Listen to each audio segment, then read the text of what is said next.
These are the Getek Railen and the Getek Tyilui, Star Citizen's brand new alien ships, which are known for some of the most incredible outerworldly architecture.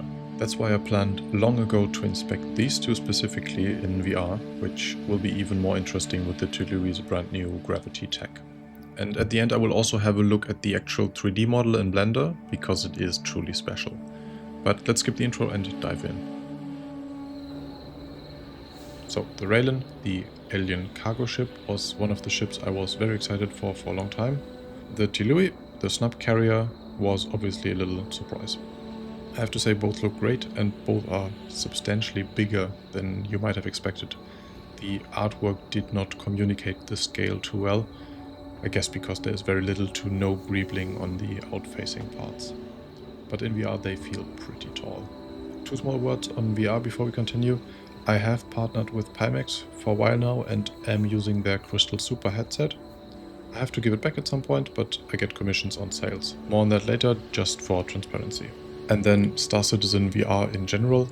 Since its first implementation in December, it has been continuously improved. It rarely feels like an experimental feature anymore, and I'm especially happy how easy the setup is. I did just move and had to set everything up from scratch for this video, but it just worked instantly. Okay, I said that this is pretty big. I checked before, these giant wings on the side. They are each 35 meters long and 13.5 meters wide, so pretty big.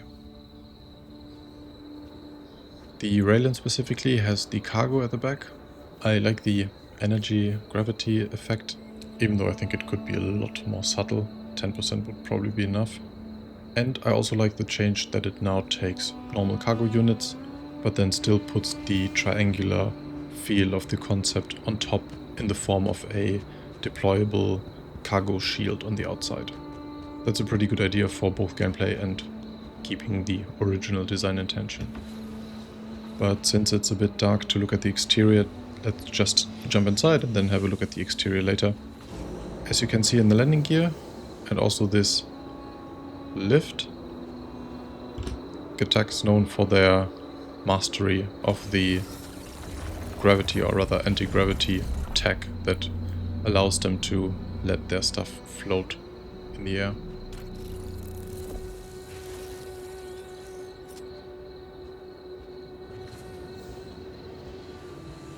That's obviously every single time a great effect, even though it feels a bit unbelievable. Specifically in VR it looks very disconnected. I feel like if there was some kind of effect to it, some visible energy field or something, it would be slightly more believable. But I love how these pieces just set and blend into the environment. Great animation and great materials. Every material on these alien ship looks stunning. And I have to say, I've seen the IC video before. It looked small, and it might look small on video now, but again, in VR, you get a different feel for it, and this is quite a nicely sized entrance room. Okay, that's the lift going upstairs. This has already been opened. That's suit lockers, and in the middle, weapon racks. Oh, here it's closed. And again, that's their gravity tech. That's just amazing every single time. All of these pieces are floating. That's cool. Interface looks similar to the Sula and Olia.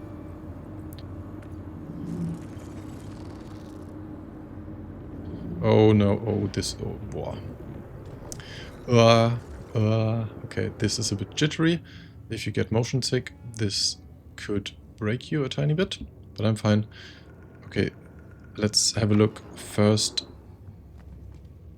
at the turrets.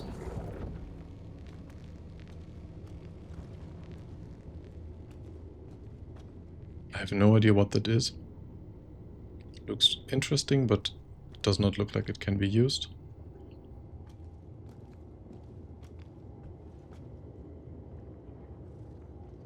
But I'm curious about the turrets. They are completely spherical and they should have great visibility. And they should also feel quite big. Oh Oh yeah, that's a nice view. Very cool. I think on the concept they felt rather smallish, but these have a diameter of 4 meters now, so quite a big glass ball. I mean, it's not technically the best view. These two struts are not too far on the sides, but it's still a pretty decent view.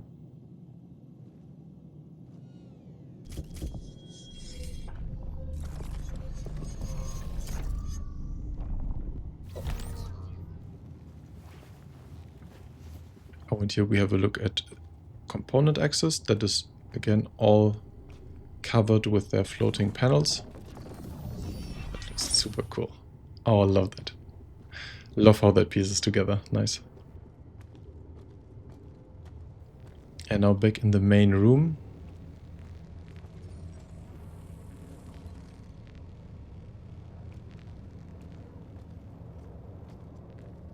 And then we get into our...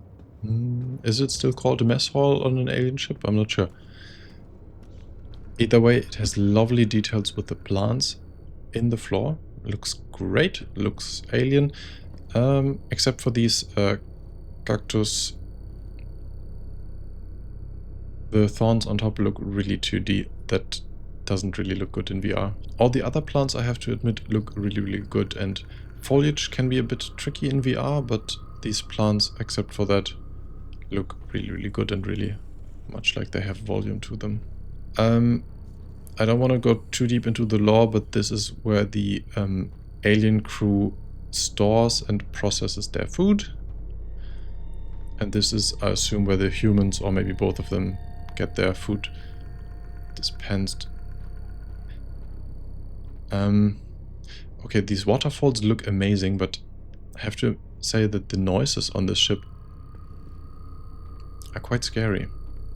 Sorry, yeah, I hope this is an alien coffee machine. I'm super interested now what Gattack coffee might taste like.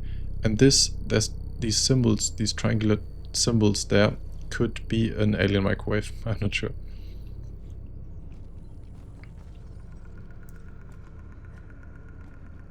Then we have the dining area, which has quite a great view. You will see that in a few minutes when the sun goes up.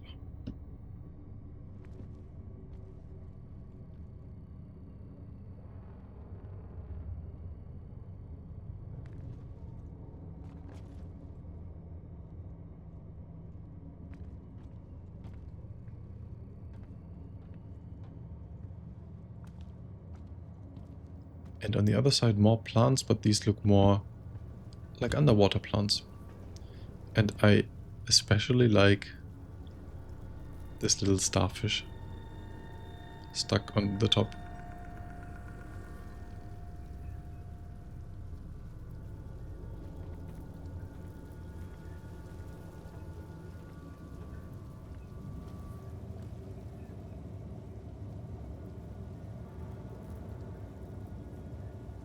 Oh, and then we have a human toilet.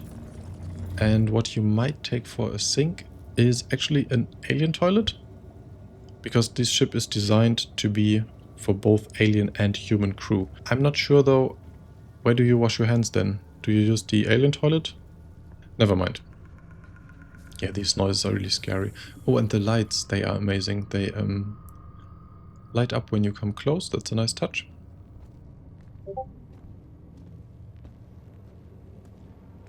That's the other turret on the opposite side. And then we have the habitation sleeping area. Okay, that's a bit less scary.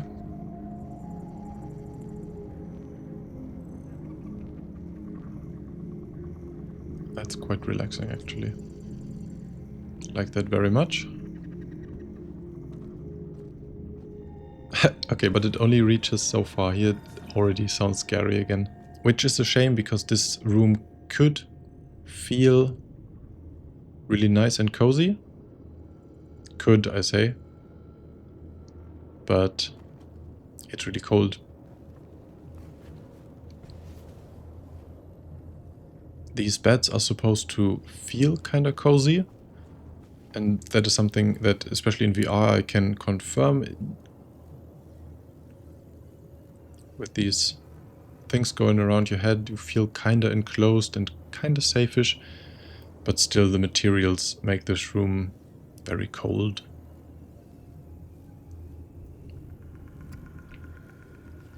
I like the ambience right next to that calm flower spot, but overall I was hoping for something more warm.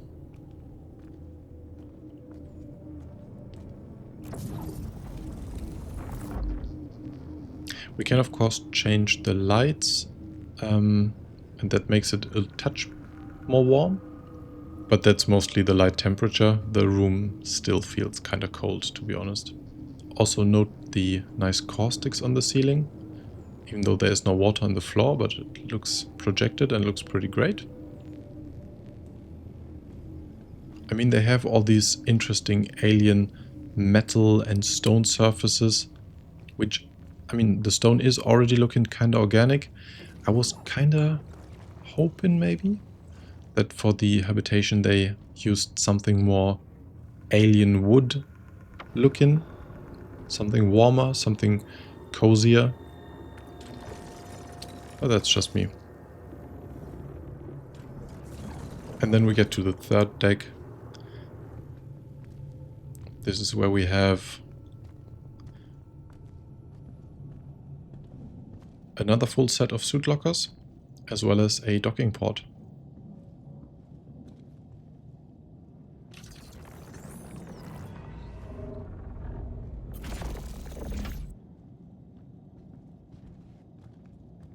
And it seems like a very dangerous drop.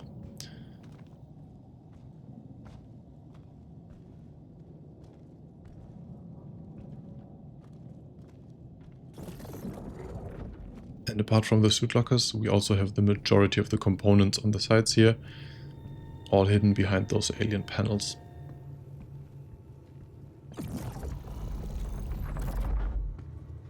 And that brings us to the cockpit.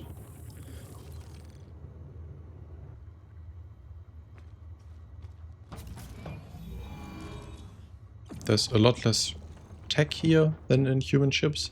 I did mention it before, but you can look directly down to mess hall, similar to the Paladin, just even more visible.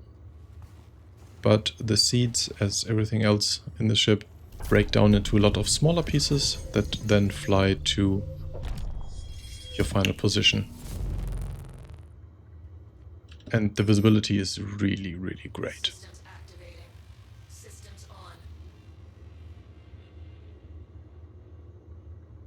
The wings on the side don't obstruct too much, but they look great. But I have to say, and that is true for a few things, it feels a lot less alien than the Sulin. Maybe because you're not lying on your back this time, but it feels a lot more like a traditional ship in that sense. Here's your view down into the mess hall. Like that very much. Okay, let's have a look at the other one. The Tyilui, as I mentioned before, is a snub carrier, so it can carry 4 small snub fighters. And that's really only snub fighters. You probably won't even fit a golem, for example. In the back it is substantially bigger and longer than the Railen, and to me it feels and looks a bit like a spider. Like a spider's body. Interesting design, not too different from the other one though. And from the outside I would have said these could be variants, and selling these as a different chassis is a bit of a stretch. But let's have a look at the inside.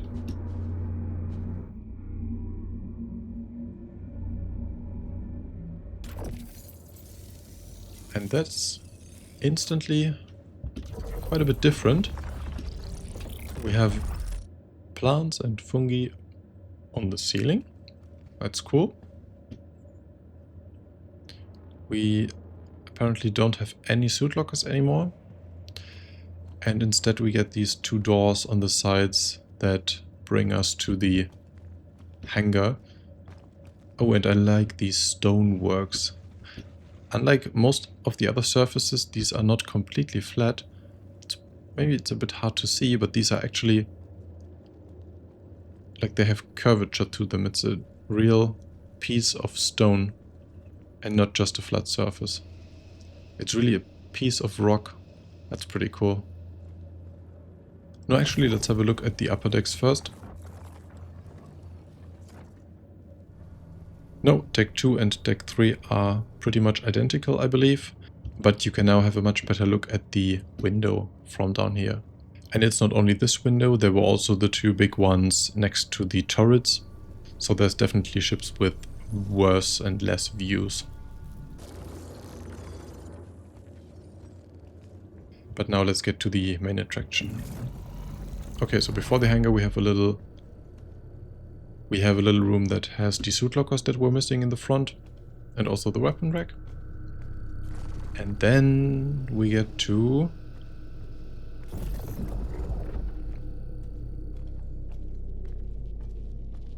yeah, that's the main feature. That's the snap hangar. Oh, I'm already tilting. Okay, so this stripe going around the ship has gravity and you can walk around the whole ship. Before we do that, that here is the cargo grid. There's one on the top, one on the bottom. They are pretty small and they are mostly meant to carry the resources for rearming and refueling your snapcrafts. I have to say what I don't like here is that there are a lot of places that feel like you're not supposed to walk here, or at least you don't know where to walk. This looks dangerous and weird. But yeah, this is the walkway, and if you walk on that, the gravity will change with you. And that's crazy in VR. I have to say it doesn't work perfectly. I sometimes turn to one of the sides here. That's super weird. That happens by its own.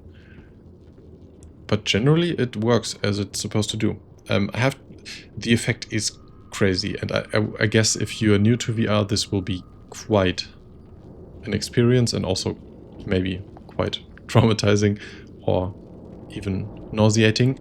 But if you played Half-Life Alyx, there's a whole level built on this concept. So it's proven, but in Star Citizen it's pretty cool, and obviously for the purpose of this ship it's really, really interesting to have these 4 small snap platforms there. Visually it obviously looks great, but I have to say it's pretty hard to keep a sense of where's up and where's down in the ship. I guess that's the intention, but still, like, some color markers or something to help you orient yourself would be helpful. And on the matter of visual, there are a few elements here that move constantly. There's a bit of movement to it, looks a bit organic, just like the light moving in the back. And I have to say I expected a bit more like that, a bit more organic, but not the organic kind of, not the Van Duel or Alien Giga kind of organic, but more of the gravity floating pieces that are hovering but not completely still in space. And then also like some more pulsing lights, something that feels a bit more alive without feeling, yeah, as organic as Van Duel maybe. I guess what I want to say is that the ship feels quite static for the weird, uneerie sounds it makes. And then I got a tip last minute that you can vault up here, and that will push you out of the gravity influence of the plates on the sides. So now you can just completely freely float around the whole thing. I'm not entirely sure if that is intentional. I mean, it's cool.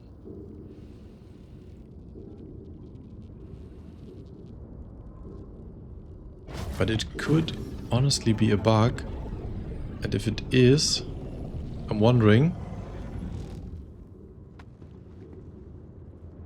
what happens if you get into that gravityless state and then...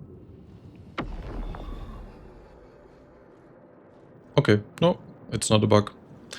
It works completely as it should.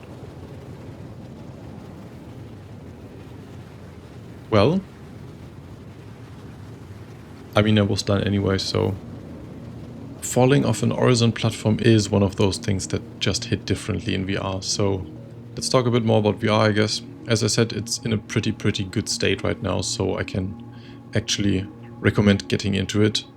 As I said, I have partnered with Pimax, so I'm using a Crystal Super headset, which has a resolution of 4K per eye, so it's incredibly sharp, especially compared to the Quest 3 I had before, and it's definitely one of the more high-end headsets, and that obviously makes it kind of pricey. But Pimax is currently having their mid-year sale, which is focused on the Crystal Lite and Crystal Super headsets. Both of those get free headsets with them, and the Crystal Super I'm using is discounted on the website by its own, but if you add my creator commission code to it, you get it for about 13% off, which is honestly the highest discount I've seen so far. It's still quite a pricey headset, but also one of the most high-end ones. If you're interested in VR but not sure if this is the right one for you, feel free to come to my Discord and just ask about the experience. Now I want to have a quick look at the 3D model. First, I wanted to check if it did grow after concept, especially with the increase in cargo capacity, and it did not at all. The original HoloViewer model on the left and the final on the right. Changes during development are totally expected, but staying this true to the vision speaks for a great concept. It has a little less than 5 million polygons, interior included, which is quite decent compared to, for example, the Ironclad's 20 million. Obviously, while the Railen is very tall, especially the interior is a lot smaller, and while polygon count is not that big of a deal, I expected all these organic shapes to be a lot more costly. When it comes to the interior, I talked a lot about the Ironclad and rebuilt the interior myself. There was a lot of talk recently about manufacturer asset kits. So you build these modular pieces of steel beams, floor panels, doorways that repeat again and again, and building the interior, I don't want to downplay this incredible work of art, but in some ways it's like playing with Legos. You go room by room and place those assets. Here and there you need bespoke parts, but here on the Railen, almost everything looks bespoke. Small elements like doors or steps or light switches might be reusable, but a lot of these surfaces look like they are built room by room, unless they have some super advanced tech I do not know about.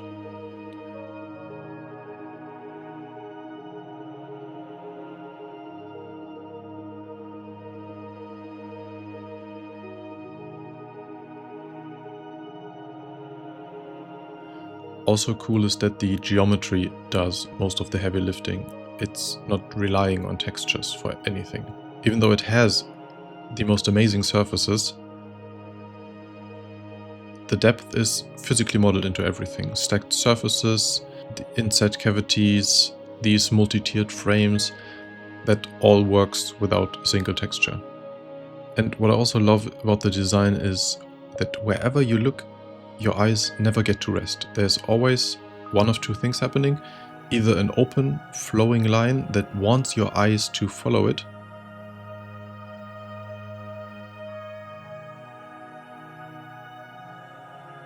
which at some point usually leads to lines that are not open, that encircle and highlight something, almost drawing you into that point of interest. Brilliant design. I appreciate this model a lot. It's not necessarily harder than more traditional human hard surface modeling, but it's for sure something that not every artist can pull off this clean, and I never really mastered anything like that, so hats off to everyone who worked on this beauty. And that's all I got. Thank you for watching, and see you in the verse.